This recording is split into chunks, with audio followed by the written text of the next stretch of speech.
All right, welcome everyone. We are going to be offering Spanish interpretation for today's presentation. So for those of you who would like to listen in Spanish, click interpretation in your Zoom window and then the language that you would like to hear. You can also select manage language interpretation and have the option to mute original language. Saludo a todos. Antes de empezar, queremos decirle que vamos a tener interpretación en español. Después de las instrucciones, en la parte de abajo de su pantalla de Zoom, ustedes van a observar el icono del globo. Ahí ustedes pueden elegir el idioma que desean escuchar. También pueden poner en silencio el idioma.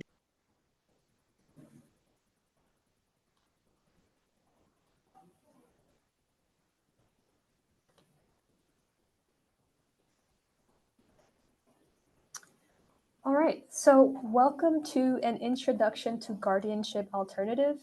My name is Yanni Diaz. I'm a youth coordinator at Include NYC, and I'm going to be your Zoom support for today.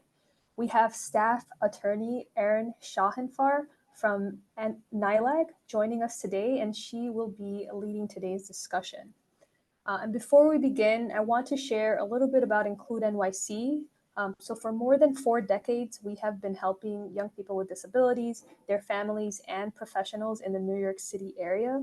We offer workshops, a helpline, and resources.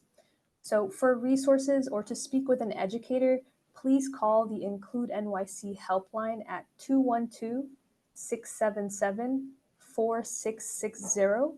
And if you would like Spanish, the number is 212-677-4668. Or you can fill out a help request form on our website. I'm going to be sharing that information in the chat shortly. One other thing to note, when you enter this room, your sound and video will be off, and you can share your thoughts or technical issues in the chat box. If you have any questions for today's presenter, please use the Q&A box at the bottom of your Zoom screen.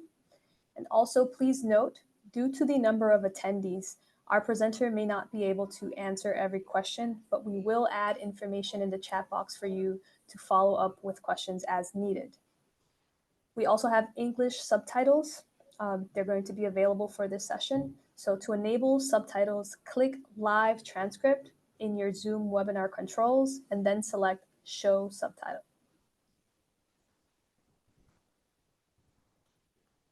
Now I will pass it over to Erin. Okay, thanks so much, Yanni, and thanks to Include NYC for inviting me to give this presentation on a really important topic. So, as Yanni mentioned, my name is Erin Shahinfar. I'm a staff attorney. I work in our advanced planning practice, and I work at New York Legal Assistance Group. So just a quick word about New York Legal Assistance Group, or NYLAG. So we are a nonprofit. We provide free civil legal services, financial counseling, and we also do policy advocacy for New Yorkers who are experiencing poverty. Okay, so this is kind of an overview of what I'm going to discuss today.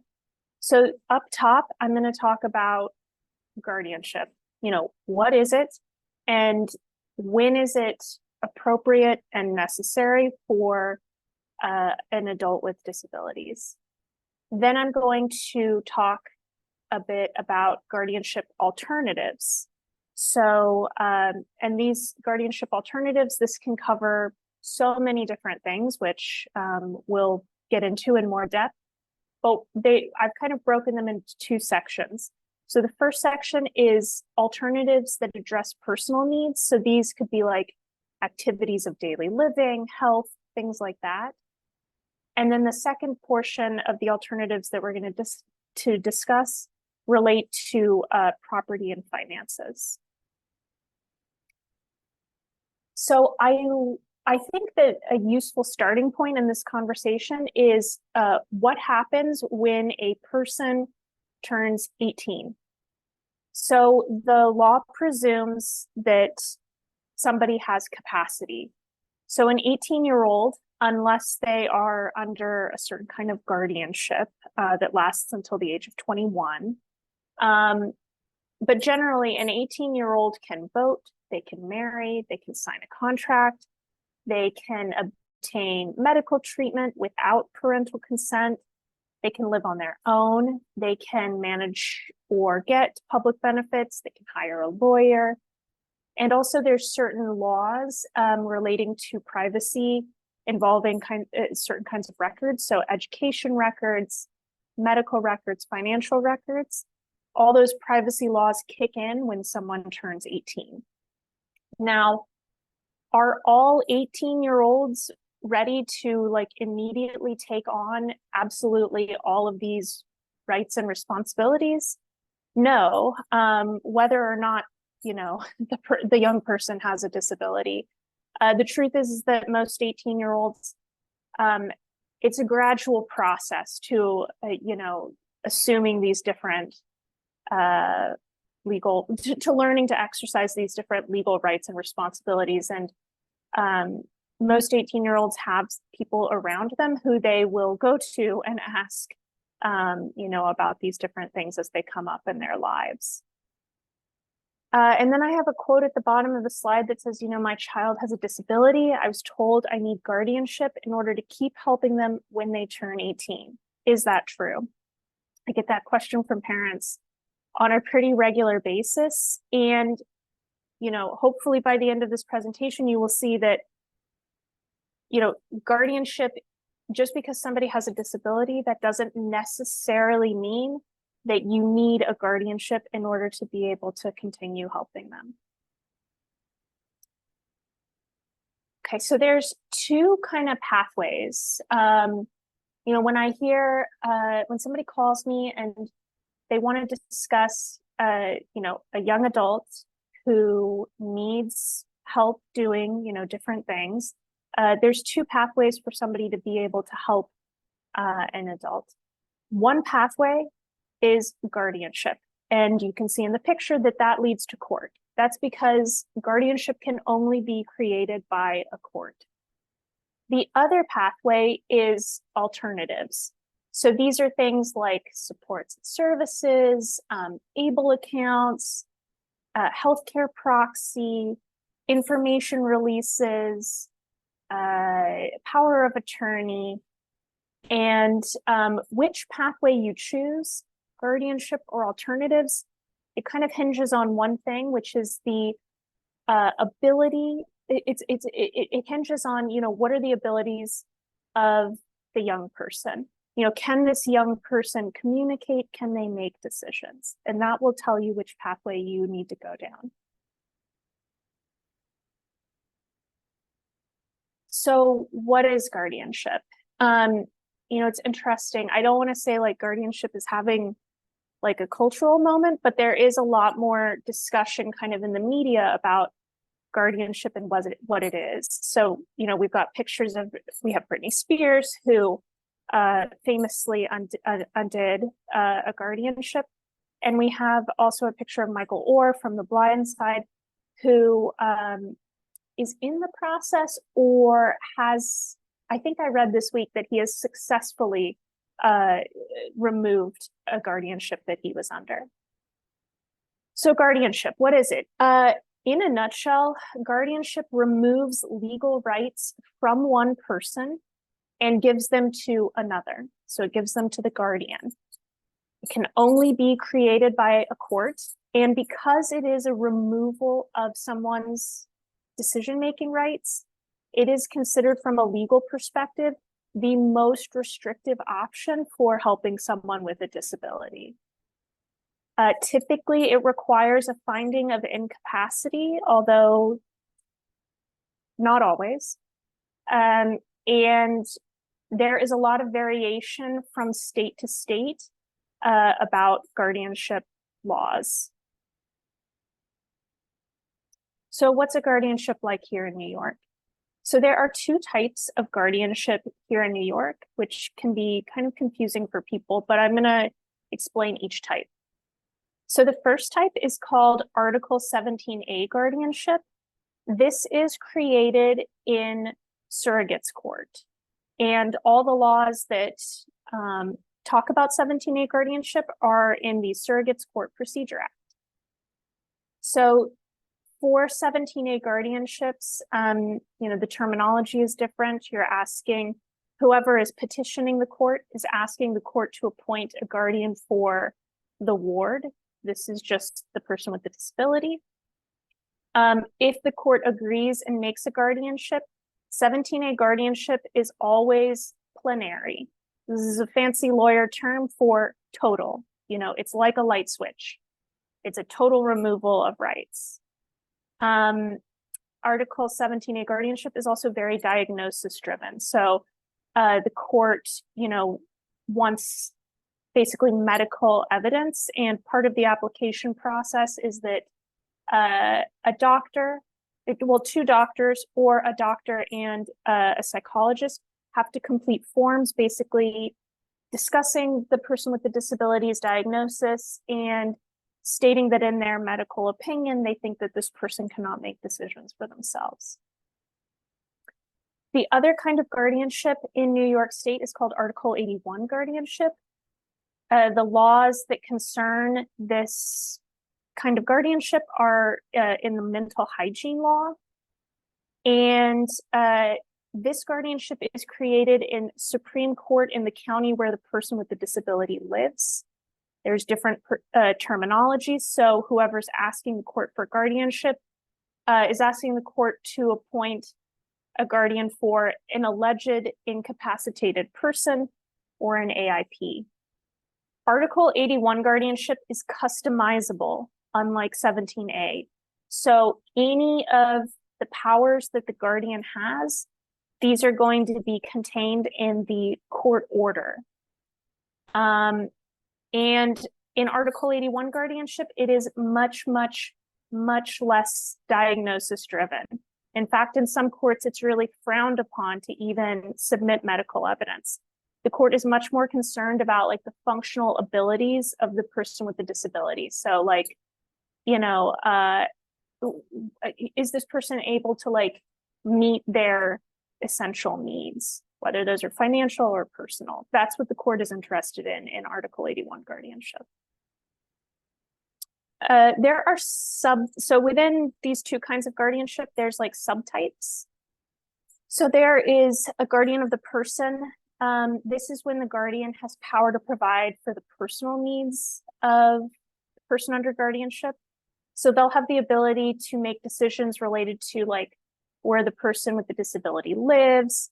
They can manage public benefits for the person with the disability, excluding Social Security. They can, sign personal care contracts and access confidential information and make medical decisions. So that's guardian of the person. We're talking about personal needs. The other kind of subtype is guardian of the property. This basically allows the guardian to manage the property and financial affairs of the person under guardianship. So they can enter contracts, they can, create trusts, they can buy or sell land or property. Typically, a guardian of the property is not going to be necessary unless the person with the disability has, land or property in their own name, or they're going to get some kind of an inheritance. And then, of course, you can have a combo of the two. You could have somebody who is guardian of the person and property. So this is just we did a little bit of this already, so I'm not going to linger too long here, but this is just a comparison of 17A guardianship versus Article 81. The highlights are 17A guardianship. We already talked about it's total, it's not customizable, unlike 81. 17A is also created when the disability, basically the person received their diagnosis before the age of 22. The disability had to have begun before 22, unless we're talking about a traumatic brain injury. For Article 81, no age restrictions. 17A So from like a legal perspective, it hasn't changed much since it was created, in the late 1960s. And what that means is that there's actually very, very little court oversight once the guardianship is created. This is different than Article 81 guardianship in Supreme Court. For Article 81 guardianship, the one that's customizable, the guardian has to take the court-approved certification class, so they have to learn about what their duties are going to be as guardian. And they also have to file annual reports with the court, basically talking about, this is where the person with the guardianship, this is where the person under guardianship is living, this is how they're doing. If you're a guardian of the property, you have to file basically an accounting and say, this is how I've spent the money this year.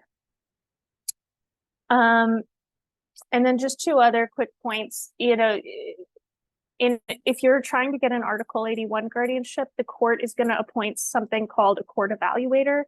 This is like the eyes and the ears of the court.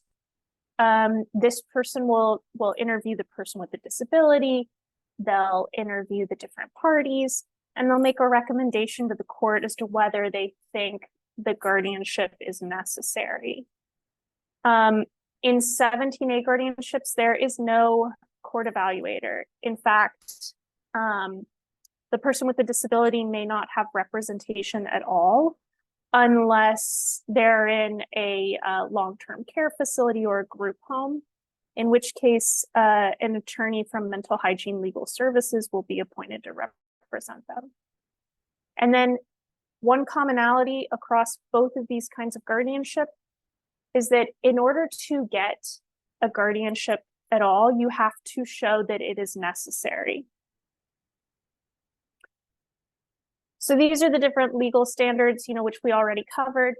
The most important thing on this slide that I want to really emphasize is just that part of the elements that you have to prove to the court is that the guardianship is necessary. There's no less restrictive alternative that is going to meet the needs of the person with a disability.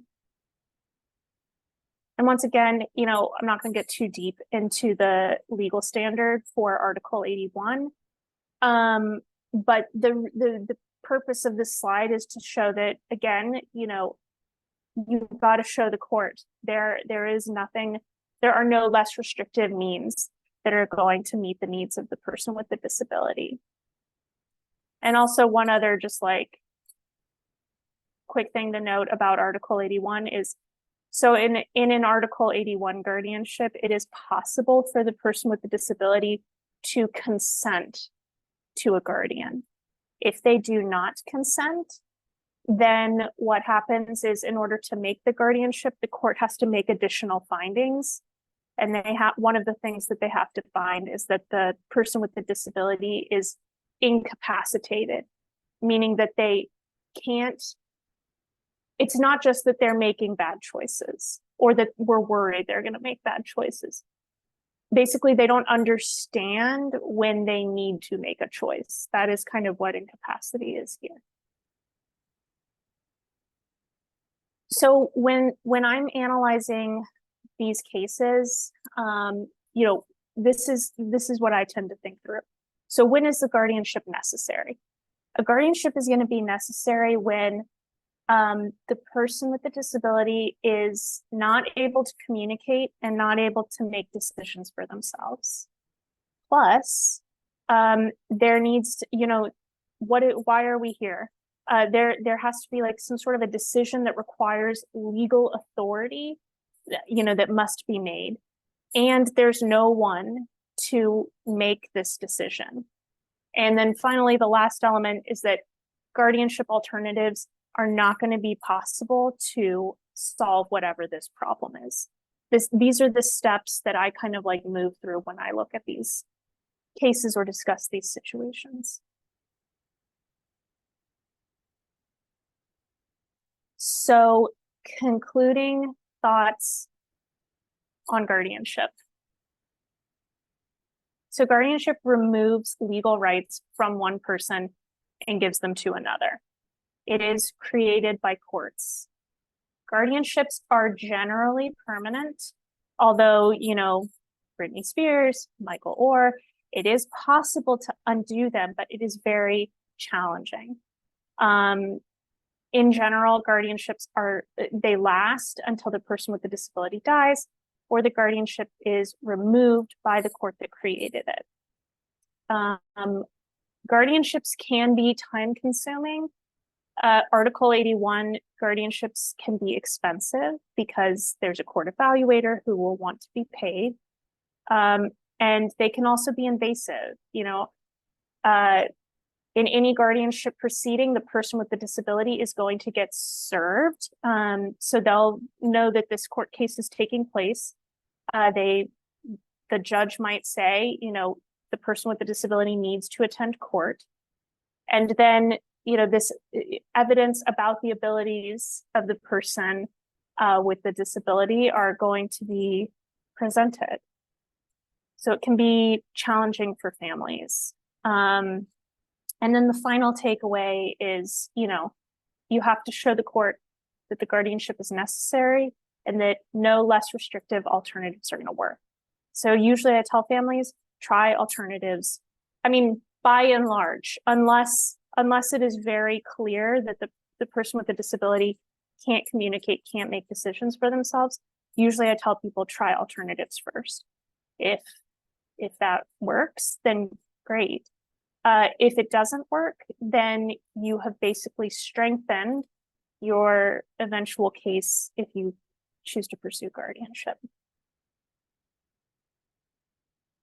So that was one pathway. The pathway, guardianship court, that was one pathway.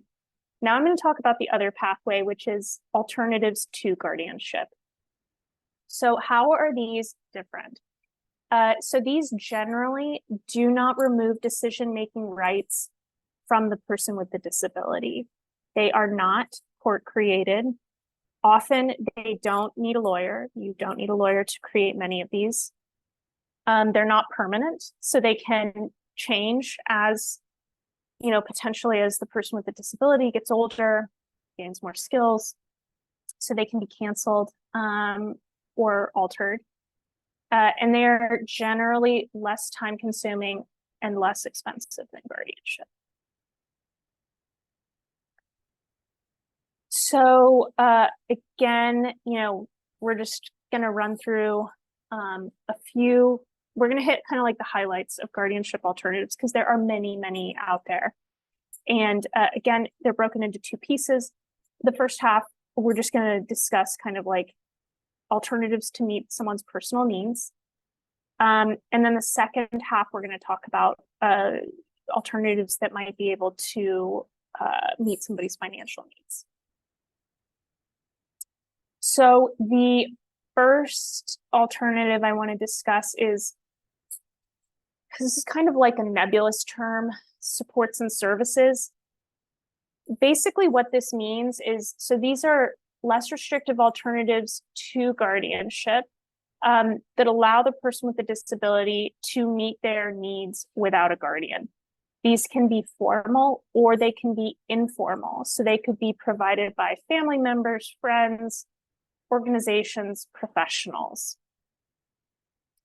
And to help kind of like give a better idea of what supports and services are, for example, we've got like a bill payer program, some sort of a program that like automatically pays someone's bills, supported employment, financial education classes, different things like that. To meet someone's personal needs, we could have like adult daycare or assisted living facilities, home health aides who assist with like bathing, toileting, feeding, all of that. If somebody's not able to cook, a meal program can be an alternative. You know, housekeeping services, adaptive equipment like grab bars or shoehorns or non-skid bowls, assistive technology. This is a really, really big one. So this is things like eyeglasses, hearing aids, mobility aids, pillboxes. Like there are so many different supports and services that can help people with disabilities be able to navigate or meet their needs.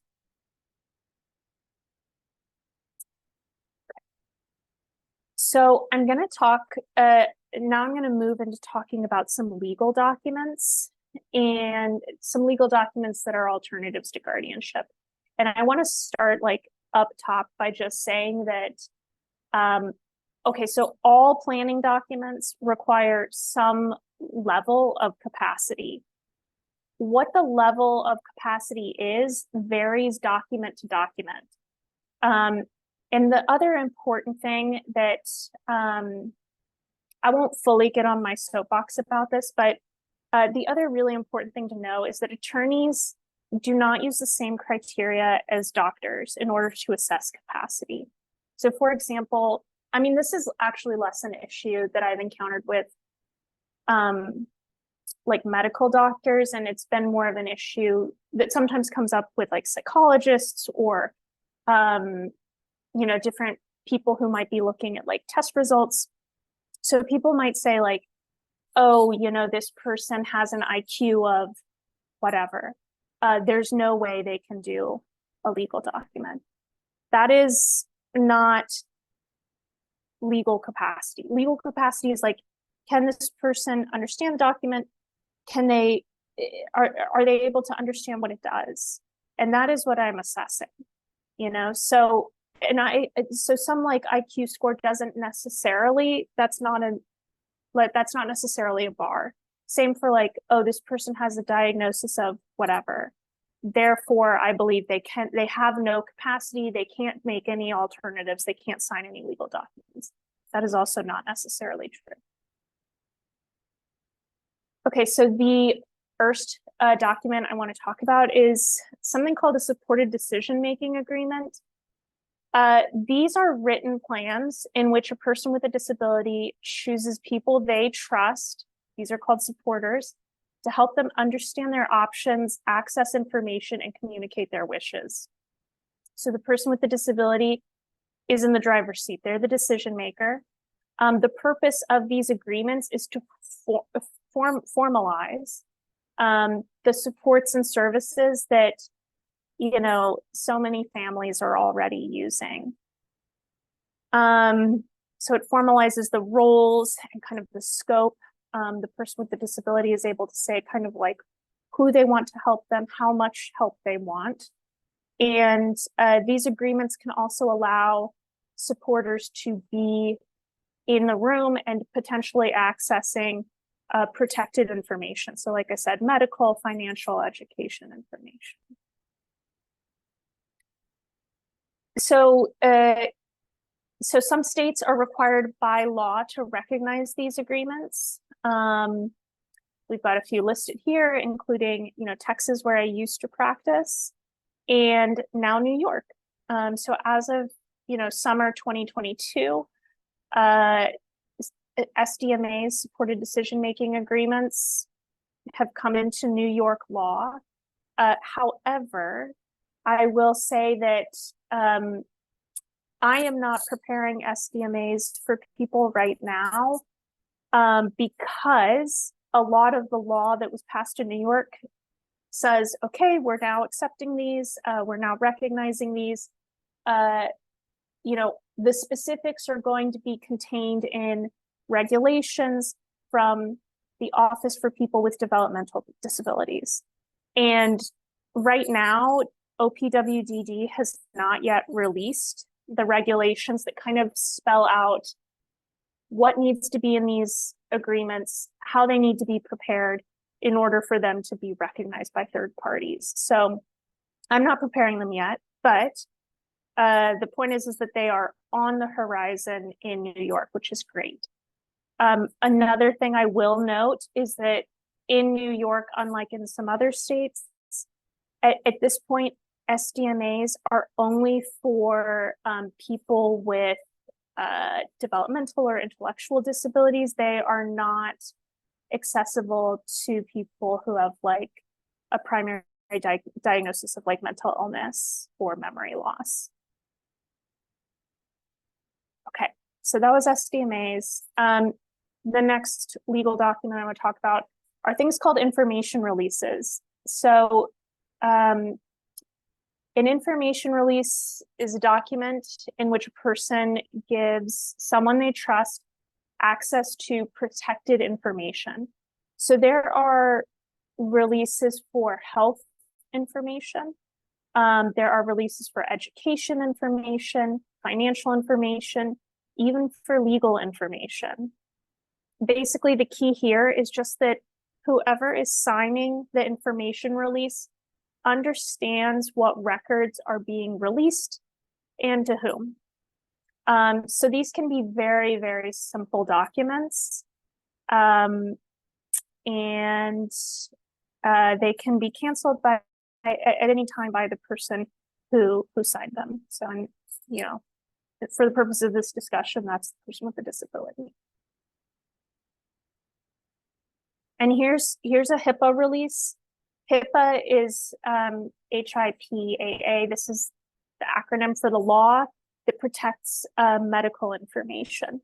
So if you want someone to be able to talk to a doctor and access like your medical information, you can sign a HIPAA and give them permission, or really you're giving the doctor or the healthcare provider permission to discuss your medical records with someone you trust.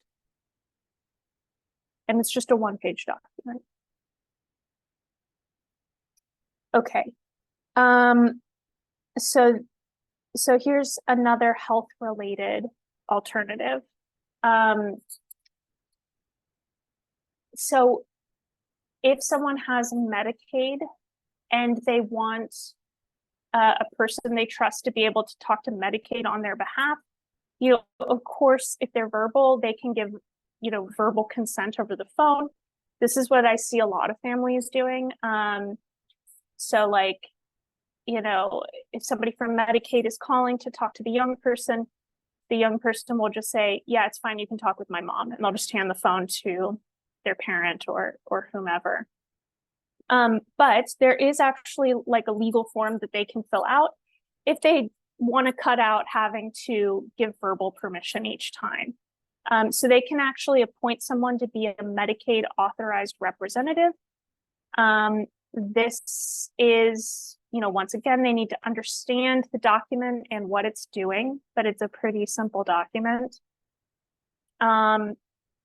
It is submitted to either the Human Resources Administration or the New York State of Health. It depends on what kind of Medicaid the young person has.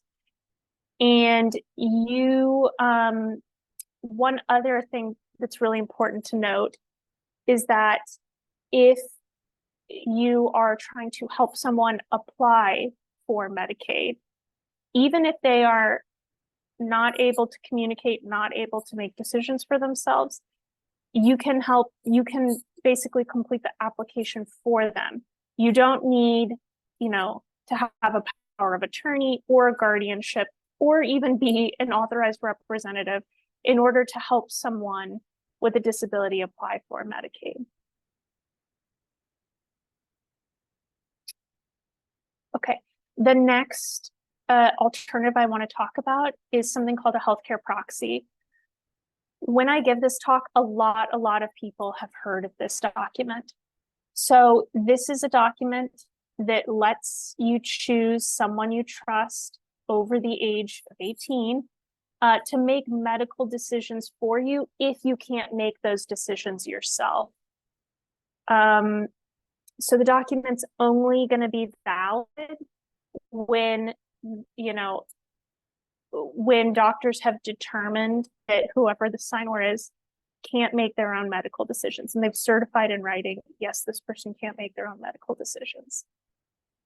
In order to make this document, you know, once again, the person signing it has to have legal capacity, meaning that they've got to understand the document and its effect. They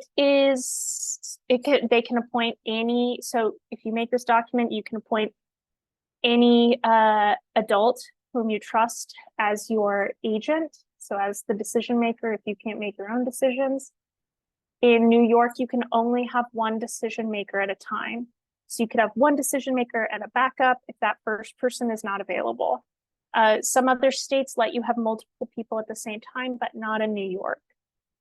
A healthcare proxy has to be signed and dated in front of 2 adult witnesses who are not the agent on the document. And if someone is not physically able to sign, but they understand the document, that's okay. Someone else can sign on their behalf. Yeah, agents can't act as witnesses. And then you don't need a lawyer to make a healthcare proxy. It's a very, very simple document. It's 2 pages. The form is on the Department of Health website. And this is a sample healthcare proxy. We have Marge Simpson. This is a healthcare proxy she made. She has Lisa as her agent, and then she has Bart as her backup. And yeah, it's been witnessed by two witnesses, so the Bouvier sisters. One other really important alternative to guardianship that I want to talk about, because this comes up all the time when I'm counseling parents. So what happens if someone cannot sign a healthcare proxy? Like, they don't understand the document, they don't have capacity. What happens if they're 18 and they're admitted to a hospital? Who's going to make medical decisions for them? So there is default state law called the Family Healthcare Decisions Act that says that if someone is admitted to a hospital or a nursing home and they can't make their own decisions, then the hospital or nursing home can appoint a surrogate decision maker from the list that's on your screen. So first choice is a court-appointed guardian. If you don't have that, then it could be the spouse or partner of the person who can't make their own decisions. If there's no spouse or partner, then it can be a son or daughter. If there's no son or daughter, then it can be a parent. So oftentimes parents call me and they say, like, I need guardianship right now because my kid is 18. And if they go to a hospital, like, what am I going to do? Can't make decisions for them. So yeah, under the Family Healthcare Decisions Act, yes, you possibly can make decisions for them, assuming there's nobody in like a higher priority class. But, you know, the hospital or nursing home will appoint a surrogate decision maker. And if there are no surrogates available, or if there is a conflict among the surrogates, for example, like mom and dad don't agree on treatment, then the medical facility's ethics committee may make recommendations to the physician. Okay, and then this is like, the purpose of this slide is just, you know, sometimes when I tell people about Family Healthcare Decisions Act, they go, then why would I ever make a healthcare proxy? And the reason you would want to make a healthcare proxy, if that's possible for you know, if that's possible in your situation, is because Family Healthcare Decisions Act, that default state law, is limited to hospitals and nursing homes. So, for example, you know, it's not going to apply at the dentist, or like if there's like an outpatient, like surgical facility or something like that, it may not apply. The other reason to also make a healthcare proxy is, you know, to resolve potential conflict or confusion among family members. Okay, so you know, we kind of flew over the world of personal needs. Now I'm going to dive into some of the financial alternatives that might be out there to meet the needs of people with disabilities. So the first one I'm going to talk about is a document that, similar to a healthcare proxy, a lot of people have heard of this before. It's called a power of attorney. So this is a legal document that lets a person choose someone they trust to manage their finances and property during their lifetime. If someone makes a power of attorney, they are not like signing away their rights. They remain the decision maker. And, you know, again, they can choose someone they trust who's over the age of 18 to do different things on their behalf. The other thing that's important to note about powers of attorney is that at least the ones that we make are they're called durable. And what that means is that if somebody down the line loses the ability to make decisions for themselves, then the document is not affected. It is still okay. It's not canceled. So a power of attorney is, again, you know, in order to make this document, the person signing it has to have legal capacity. They've got to understand, you know, what it is, what it does, what power you're giving to somebody. And a power of attorney is a more complicated document. It's not going to be available to all people, to all like people with intellectual or developmental disabilities. So in a power of attorney, the person that you name as your trusted person, they're what's called a fiduciary. So that means they have special legal obligations to you. They have to act according to your instructions or in your best interest if you can't give instructions. If someone is listed on a power of attorney, they have to disclose this when they're using the document to do something on someone's behalf. So for example, if I'm listed on a power of attorney for my sister, so like I'm my sister's trusted person, if I am signing a check for my sister, then I would say like Erin Shahinfar, agent for Erin's sister. That's how I would sign the checks. A power of attorney can be revoked or canceled at any time. And a power of attorney is not effective when somebody passes away. So it stops working. This is like a snapshot of one page of the power of attorney. So it can cover so many different things. If you make a power of attorney, or if a person with a disability makes one, they can give a person they trust authority to like sign a lease on their behalf, to deal with the bank on their behalf. So they could make deposits, they can open accounts, close accounts, sign checks. They can deal with insurance, they can pay premiums, deal with different insurance matters that might come up. They could hire a lawyer for the person with a disability. They can manage public benefits. So there's many different things. There are many different potential powers. The person who signs this document, so for the purposes of this discussion, you know, we're talking about the person with the disability. They get to pick and choose. They can pick and choose the different powers.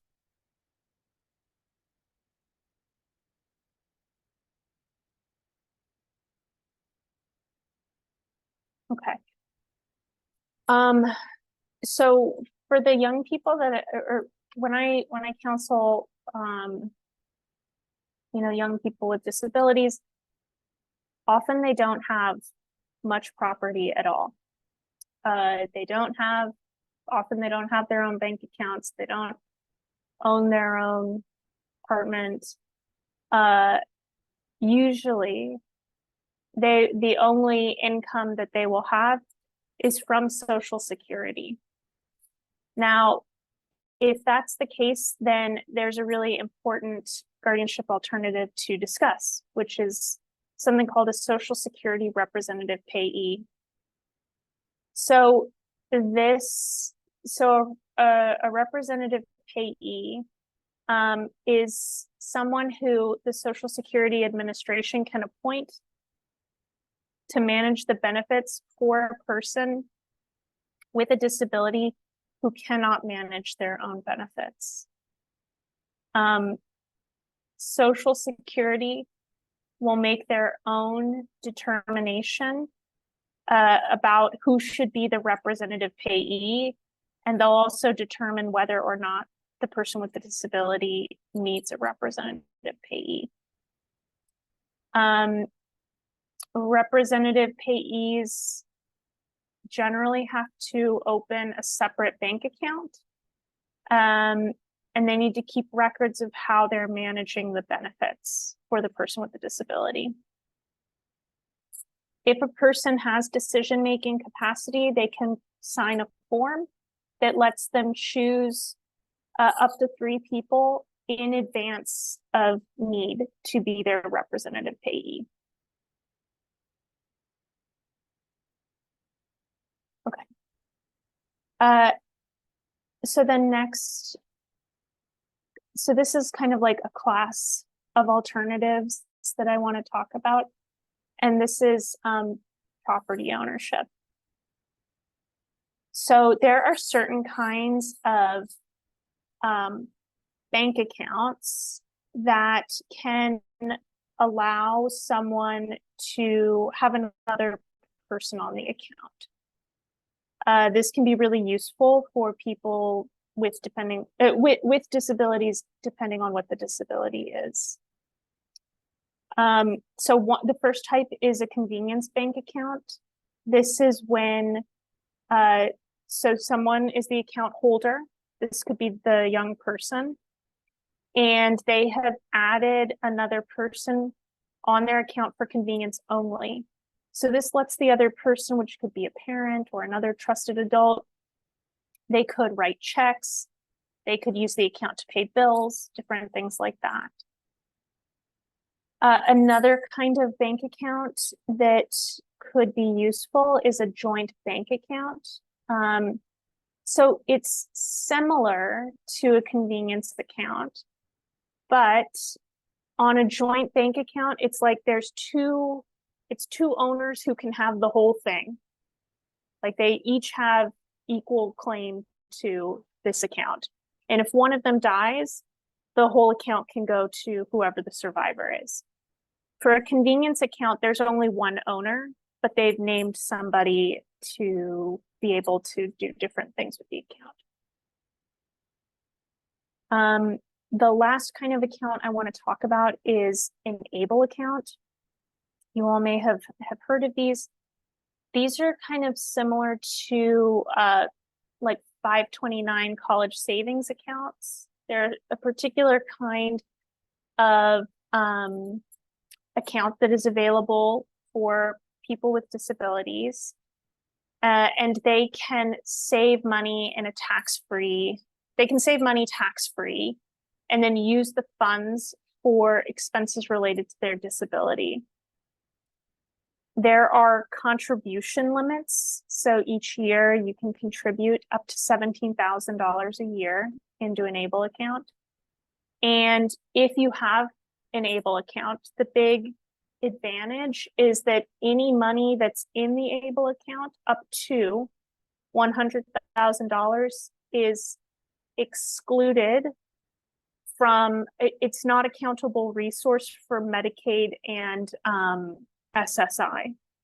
So this can be really, really beneficial.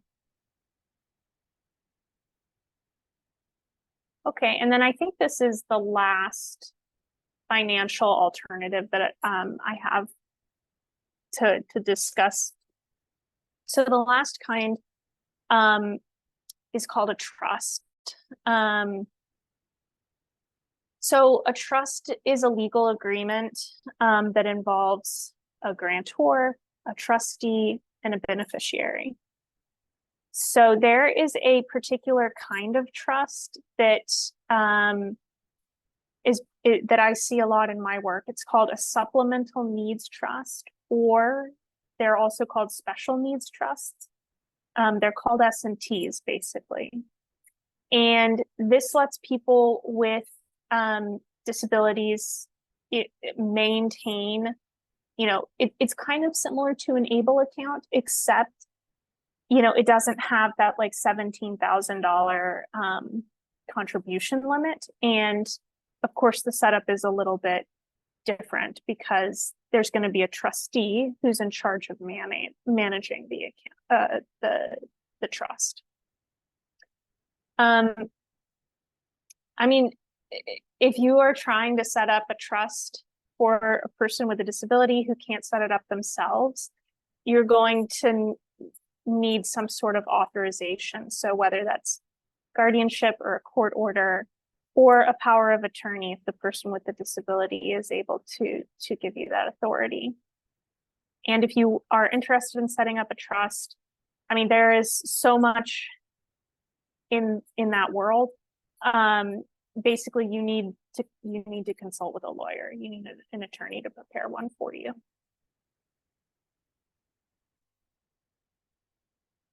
Okay, so thank you guys for your attention. I know we covered a lot of ground. Here's like the takeaways. So a person with a disability does not necessarily need a guardian. They might need a guardian, but the knee-jerk reaction should not be guardian. Why is that? That's because guardianship removes legal rights from one person and gives them to another. So it is treated by courts as like the most restrictive legal option for helping someone with a disability. Guardianships are only created by courts, and you have to show that they are necessary. So I always tell people, try alternatives first. Okay, thank you guys so much.